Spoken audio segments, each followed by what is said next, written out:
નમસ્કાર અર્થાત ન્યૂઝમાં આપનું સ્વાગત છે તો ચલો જોઈએ આજના મુખ્ય સમાચાર। જામનગર મહાનગરપાલિકાની સાયમની સભા ડેપ્યુટી મેયર કૃષ્ણાબેન સોઢાના અધ્યક્ષસ્થાને યોજવામાં આવી હતી, જેમાં શાસક અને વિરોધ પક્ષના સદસ્યો ઉપસ્થિત રહ્યા હતા। આચારસંહિતા બાદ લાંબા અંતરે યોજાયેલા બોર્ડમાં પ્રશ્નોત્તરી કાંડ વિપક્ષ અને શાસક પક્ષના સદસ્યોએ ભાગ લેવામાં આવ્યો હતો અને આમને સામને થયા હતા। જામનગર મહાનગરપાલિકાની આ સભામાં ધીરુભાઈ અંબાણી વાણિજ્ય ભવન ચેમ્બર હોલમાં યોજવામાં આવી હતી। ડેપ્યુટી મેયર કૃષ્ણાબેન સોઢાના અધ્યક્ષસ્થાને યોજાયેલી આ સભામાં કમિશનર ડીએન મોદી, શાસક વિરોધ પક્ષના સદસ્યો ઉપરાંત અધિકારીઓ ઉપસ્થિત રહ્યા હતા। લોકસભા ચૂંટણીની આચારસંહિતા બાદ લાંબા અંતરે મળેલી આ સભામાં એજન્ડાના મુદ્દાઓ પર પ્રશ્નોત્તરી કરવામાં આવ્યા હતા। રણમલ તળાવની બ્યુટી તેમજ ભૂગર્ભ ગટર વિશે શાસક અને વિરોધ પક્ષનો આમનો સામનાની વાતચીત કરવામાં આવી હતી। કેન્દ્રમાં સતત ત્રીજી વખત વડાપ્રધાન નરેન્દ્રભાઈ મોદી આવતા બધાએ તેમને અભિનંદન પાઠવવામાં આવ્યા હતા। નમસ્કાર। આજ રોજ જામનગર મહાનગરપાલિકા દ્વારા જનરલ બોર્ડની મિટિંગ હતી। એમાં આપણે રાજકોટ ખાતે ગેમ ઝોનમાં જે ઘટના બનેલી હતી તેનો શોક ઠરાવ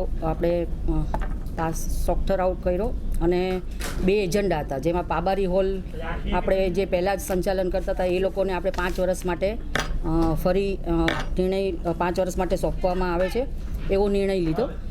અને બીજો એજન્ડા હતો જે જામ સાહેબ બાપુને અરજી પ્રમાણે આપણે જે કમિશનર સાહેબ જોડે દરખાસ્ત કરવામાં આવેલી હતી એ સ્ટેન્ડિંગ કમિટી પછી જનરલ બોર્ડમાં આપણે આવેલા હતા। એ બધા બંને એજન્ડા આપણે મંજૂર કરેલા છે।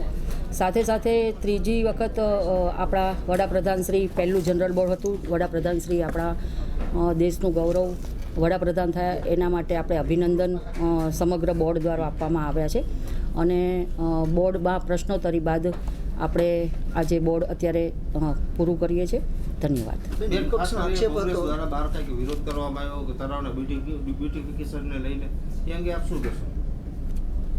હું બોર્ડમાં આવી ગઈ ત્યાં સુધી મને તળાવની પાળનો પ્રશ્ન જે આટલો ખાલી નોર્મલ પૂછવામાં આવ્યો છે એટલું જ, અને એ પહેલાં બી તળાવની પાળમાં આપણે જે લીધા છે પ્રશ્ન, કાલે આપણે ઘણી બધી રજૂઆતો કરી દીધી છે અને થોડુંક જામનગરના વિકાસમાં અને લોકોની સુખાકારી માટે આપણે જે થોડુંક ક્ષેત્રફળ થાય છે પણ જામનગરના તળાવની 2 અને 3ની બ્યુટિફિકેશન માટે આપણે રજૂઆત જે અત્યારે કામ ચાલે છે તો એમાં ઘણા બધા સારા પ્રશ્ન પણ સારું પણ છે।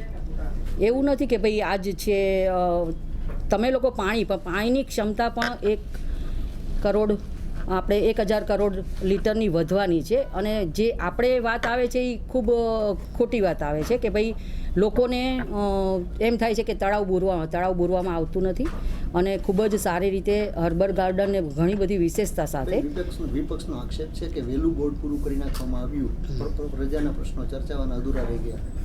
શું કહેશો? એક વસ્તુ હું કહી શકું આપને કે બોર્ડ છે ને દરેકના સન્માન માટે આપણે હોય કોઈ પણ વ્યક્તિ એમાં સામાન્ય ક્લાર્ક હોય કે સામાન્ય પ્યુન હોય પણ એક પોતાની પર્સનલ કમેન્ટ નામ જોગ, વ્યક્તિગત જોગ કે સામે પક્ષ કે આપણે બોર્ડ કોઈ દિવસ સામે પક્ષ કે વિરોધ પક્ષનું હોતું જ નથી, બોર્ડ બધા સભ્યોનું હોય છે। જ્યારે એવા પર્સનલ આક્ષેપ એકવાર જવા દઈએ, બીજી વખત જવા દઈએ, પછી પર્સનલ આક્ષેપ થાય ત્યારે તમામ સભ્યોની માંગણી એવી હોય કે પર્સનલ આક્ષેપ સહી ન લેવાય અને સ્વાભાવિક છે કે આપણે પર્સનલ આક્ષેપ ન સહી લેવાય। એના માટે લગભગ બધા પ્રશ્નો લેવાઈ જ ગયા છે અને બધાના પ્રશ્નોનો ખૂબ વ્યવસ્થિત જવાબ આપવામાં આવ્યો છે અધિકારી દ્વારા અને આપણે બોર્ડ એવી રીતના પૂરું કર્યું જ નથી। એકને એક જે રિપીટ પ્રશ્નો એમાં તમારા જવાબ મળી જ ગયા છે, તો એક આક્ષેપને લઈને યોગ્ય ન હોય એવા પ્રશ્નોમાં મેં બોર્ડ વ્યવસ્થિત લોકોની મંજૂરીથી પૂરું કર્યું છે। એટલો વિપક્ષનો એટલો એ વિરોધ નથી। મારું નામ રાહુલભાઈ રાધનભાઈ બોરીચા છે। હું વોર્ડ નંબર 6નો કોર્પોરેટર છું અને જામનગર મહાનગરપાલિકાનો ઉપનેતા છું। અમારે દર 2 મહિને જનરલ બોર્ડની મિટિંગ હોતી હોય છે, ત્યારે મેં પ્રશ્ન ઉઠાવેલો હતો કે જામનગર મહાનગરપાલિકાની અંદર સેટઅપની અને રોસ્ટર રજિસ્ટરની કોઈ પણ જાતની અમલવારી કરવામાં આવતી નથી। 2015માં સેટઅપ જનરલ બોર્ડમાં મંજૂર થયું પણ સરકારશ્રીનો કોઈ જવાબ આવ્યો નથી, સરકારમાં હજી પેન્ડિંગ જ છે। ત્યારબાદ 2024માં પણ નવું સેટઅપ સરકારશ્રીની મંજૂરીમાં મૂક્યું છે પણ હજી જવાબ આવ્યો નથી। આ મહાનગરપાલિકાની અંદર ઘરના ભૂવા અને ઘરના દાખલા તેમ અધિકારીઓ પોતે પોતાને પોતાની લાયકાતની બધી છેડા કરતા હોય છે અને પોતાને પ્રમોશન આપી દેવામાં આવતા હોય છે. જ્યારે મેં એક વ્યક્તિની માહિતી માંગી ત્યારે મને જવાબ એવો આપવામાં આવ્યો કે ભાઈ આ 20 વર્ષ જૂની માહિતી છે અને તમને આ વસ્તુની માહિતી નહીં મળી શકે. અને જ્યારે મેં બોર્ડની અંદર આ પ્રશ્ન ઉપાડવામાં આવ્યો ત્યારે અમને એવા જવાબ દેવામાં આવે છે કાયમી માટે કે ભાઈ આના ઉપર અમે તપાસ બેસાડશું અને નિર્ણય લેવામાં આવશે. મેં મારા પહેલા જનરલ બોર્ડ એટલે કે આજથી 3 વર્ષ પહેલાં પણ આવા મુદ્દા ઉઠાવેલા છે. એમનો હજી સુધી કોઈ પણ જાતનો જવાબ આવ્યો નથી. અને જામનગર મહાનગરપાલિકામાં ઘરના સગાવાલાઓને ગમે તેને આમાં ભરતી આપી દેવામાં આવતી હોય છે, બરોબર છે. અને જે કાયદેસરની ડિગ્રી લઈને છોકરાઓ બેસેલા છે બારે, જે રોજગારની રાહ જોવે છે, તેમને કોઈ પણ જાતની ભરતી આપવામાં આવતી નથી. વિપક્ષ દ્વારા પ્રશ્નો ઉપાડવામાં આવ્યો તો બોર્ડ પૂરું કરી દેવામાં આવ્યું. અને હા, જ્યારે અવારનવાર અમે કાયદેસર રીતની ચર્ચા માટે અમે આ બોર્ડમાં હાજરી દેતા હોઈએ છીએ, બરોબર છે, ત્યારે અમારા પ્રશ્નો એમને આકરા લાગતા હોય છે અને એ લોકો ચાય કરીને બોર્ડને રદ કરી નાખતા હોય છે.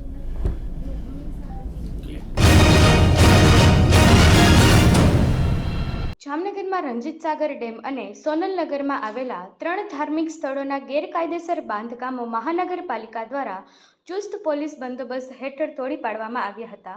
જામનગરના રંજીત સાગર ડેમ પાસે આવેલી જામનગરના રંજીત સાગર ડેમ પાસે પાણીના સંગ્રહ સ્થળે દરગાહનું વર્ષોથી ગેરકાયદેસર બાંધકામ કરવામાં આવ્યું હતું.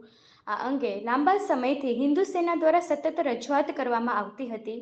વર્ષ 2022માં મામલતદાર દ્વારા આ સ્થળની કાયદેસરની તપાસ કરવામાં આવી હતી.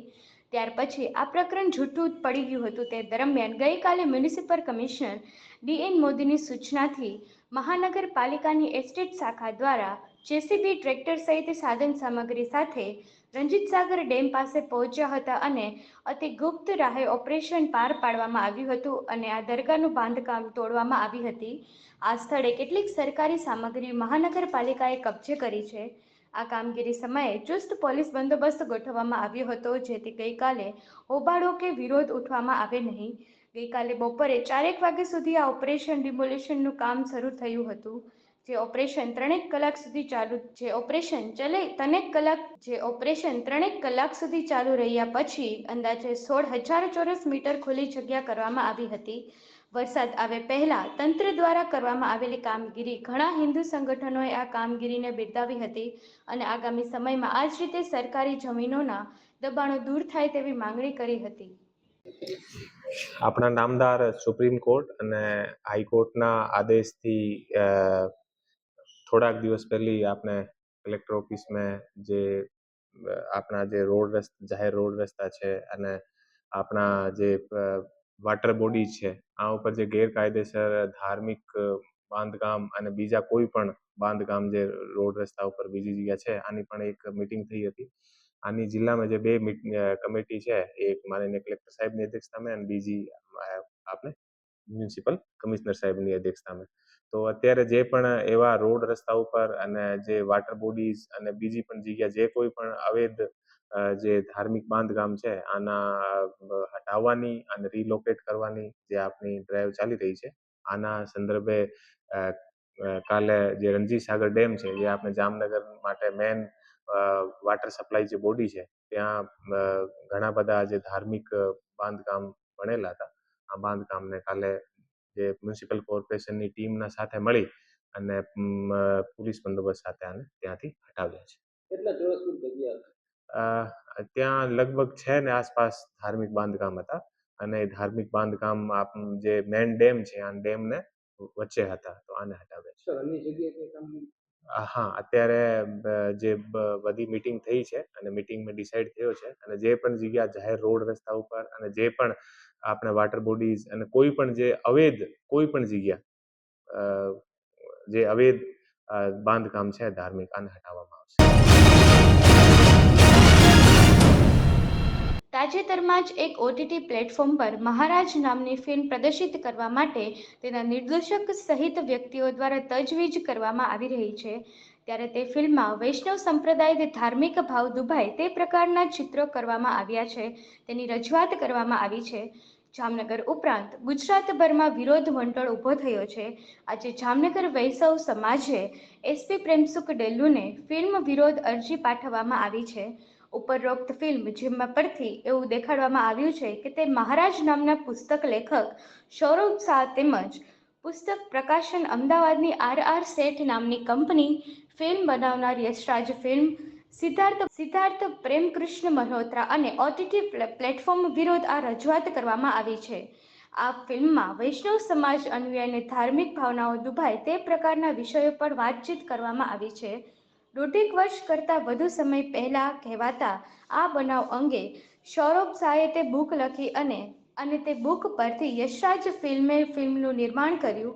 ઉપરોક્ત તમામ જવાબદારો સામે IPSની 34 કલમો હેઠળ કાયદેસરની કાર્યવાહી કરવા નગર વૈષ્ણવ સમાજ વતી મિલન M. મોદીએ માંગણી કરી હતી. આ મુદ્દા પર પરમ પૂજ્ય 108 વલ્લભ બાવાશ્રીના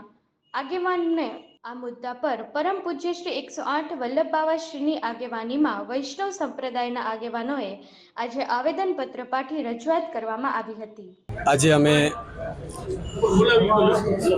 SP સાહેબ સામે રજૂઆત કરવા આવ્યા છીએ અને તેમાં મુખ્ય મુદ્દો છે સમસ્ત હિન્દુ સંગઠન, પુષ્ટિ સંપ્રદાય તેમજ સમસ્ત સનાતન ધર્મના બધા જ અહીંયા એકત્રિત થઈને SP સાહેબ સન્મુખ અમે ફરિયાદ કરવા આવ્યા છીએ.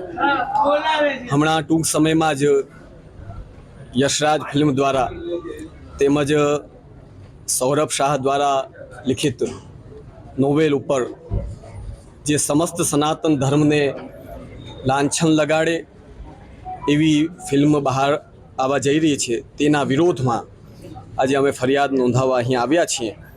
અને આ ફિલ્મ માત્ર કોઈ એક સંપ્રદાયને કે કોઈ એને નહીં પણ સમસ્ત સનાતન ધર્મને નુકસાની પહોંચાડે એવી છે, જેનો અમે સખત વિરોધ કરીએ છીએ. અને તત્કાલ આ ફિલ્મ વિરુદ્ધ ફરિયાદ લઈ આગળ પગલાં લેવાય એવી અમારી સમસ્ત સનાતન ધર્મના જે અનુયાયીઓ છે એવા બહોળા મોટા સમાજનો આ ફિલ્મ સામે સખત વિરોધ છે.